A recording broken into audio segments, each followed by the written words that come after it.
Ducks आ गया। चाहे हम किसी भी एरा में हो, वो आ जाता है, एक ऐसा रास्ता लेके आता है जिसमें लाइट नहीं होती, और तभी हमें यूकी की आवाज़ आती है और कहती है, भाई ये कितना सुंदर है, मैं इसे छूना चाहती हूँ, क्या मैं इसे सच में टच कर सकती हूँ, क्योंकि बहुत ब्यूटीफुल लगता है।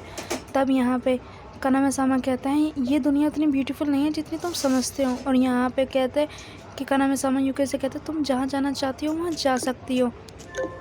तभी कुछ वैम्पायर यूकी के ऊपर अटैक करते हैं और बाकी सारे लोग आके उसे हटा देते हैं और कहते हैं, तुम प्लीज़ अपनी जगह पे वापस चल जाओ, हम फाइट कर लेंगे, तुम्हारे पास वेपन था, तुमने क्यों यूज़ नहीं किया। और यूकी कहती है, मैं करना चाहती थी पर मैंने नहीं किया। और बाकी सब कहते हैं, कानामेसामा ने हमें तुम्हें प्रोटेक्ट करने के लिए दिया है, सो प्लीज़ हमें प्रोटेक्ट करने दो।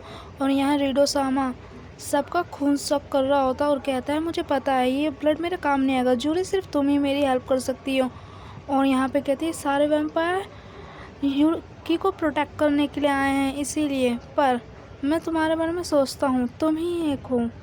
और फिर यूकी कहती है, प्लीज़ मुझे अंडरस्टैंड करो, मैं सबको प्रोटेक्ट करना चाहती हूँ।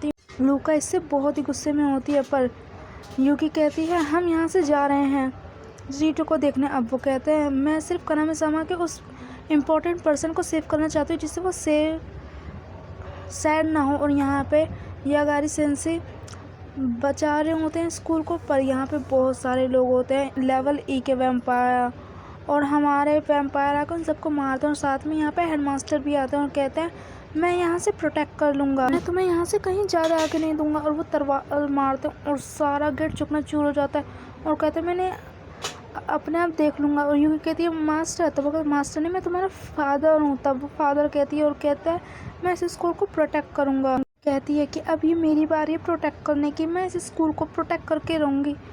और सब कहते ठीक है, अब हम इसे संभाल लेंगे। और तभी यहाँ पे आता है और वो कहते हैं कि तुमने रीडो को ढूंढा। तब वो बताते हैं, हाँ, तुम्हारा बहुत ही बैड टेस्ट है और रीडो वहाँ पे है। तभी इचो-सामा की आती है और वो कहते हैं कि मुझे गिफ्ट चाहिए। तब वो, गिफ्ट किस खुशी में। तब वो बोलते हैं, मैंने लेवल ई के बहुत सारे वैम्पायर पार रखे थे उस यूनिवर्सिटी के ख़िलाफ़, तो अब मैंने छोड़ दिया, अब मुझे आपका ब्लड चाहिए, आपने मुझसे कहा था जिससे मैं हमेशा के लिए ब्यूटीफुल रहूं। तब वो कहते हैं, जो अपने दोस्तों को अपने पर्सनल रीज़न के लिए धोखा दे दे, उसे कितना गिरे हुए क्रीचर हो तुम। और अपना ब्लड निकालते हैं और उसकी गर्दन मरोड़ देते हैं। यहाँ बाकी सब रीडो-सामा की तरफ आ रहे होते हैं और यूकी कहती है, स्मेल। और यहाँ रीडो-सामा कहते हैं, मैं तुम्हारा इंतज़ार कर रहा था जूरी, तुम बहुत ही ब्यूटीफुल हो गई हो यूकी। और यहाँ पे पावरफुल कानामेसामा। और यूकी कहती, प्लीज़ मुझे माफ़ कर दो। कानामेसामा कहते हैं, मैं सिर्फ तुम्हें हैप्पी देखना चाहता हूँ और कुछ भी नहीं, सिर्फ मेरी एक ही विश है, चाहे तुम जितना उड़ो पर तुम मेरे पास ही रहोगी।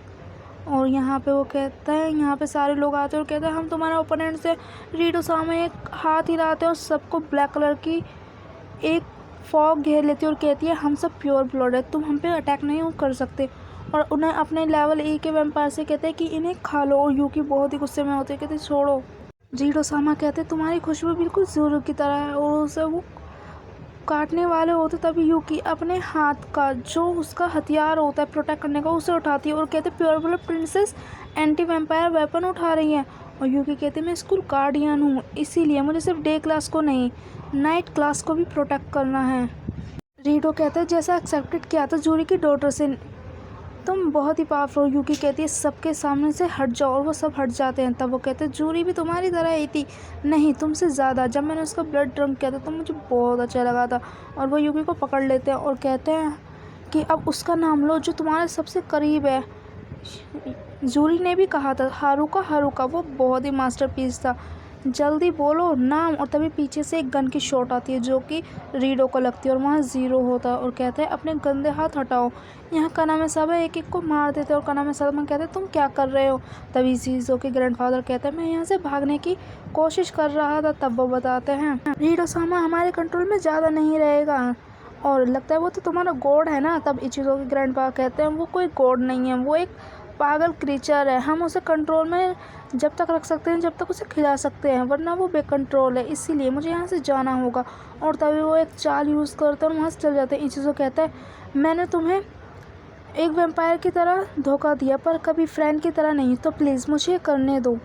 और कानामेसामा से दे देते हैं और इचिरो अपना ब्लेड निकालता है और उसके ग्रैंडफादर कहते हैं, ताकुमा तुम अपना ब्लेड मेरे ऊपर कर रहे हो, जो मैंने तुम्हारे साथ इतना वक्त बिताए तुम उसका अंदाज़ा मुझे दे रहे हो। तब यहाँ पे बच्चे जो कहते हैं ये तुम्हारे लिए। और यहाँ पे काना मसामा कहते हैं मेरे जो दाव थे, मैंने जो सोचा वो उनसे बेहतर किया उन्होंने, और उन्होंने हर चीज़ वो पास करके दिखाई। अब मेरी फ़ाइट तो हो गई, पर क्या तुमने अपना ड्यूटी पूरी की ज़ीरो। और यहाँ पे वो बोलते क्या ये ज़ीरो इस चीज़ों से कनेक्ट हो गया। तब वो बोलते क्या हुआ।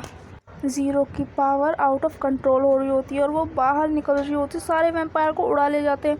और यहाँ पे ज़ीरो कहता है लगता है तुमने आधी पावर तो ले ली, पर तुम्हारी ह्यूमन बॉडी से कंट्रोल नहीं कर सकती। तब ज़ीरो और यहाँ पे ज़ीरो कहता है कि यूकी अपने आर्टेमिस से मेरा हाथ काट दो, मैं नहीं मरूंगा इससे।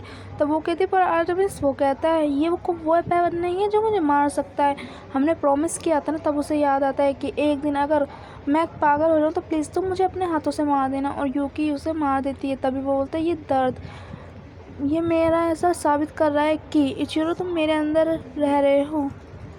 तभी वो उसकी गन में पावर से आ जाती है और कहता है अब मैं आखिरकार एक बन ही गया, अब मैं तुम्हें उसका सिंगल हर एक बार का अपना ऑब्जेक्ट पूरा करूँगा। और तब वो बोलते हैं ज़ीरो अब देखते हैं क्या होगा।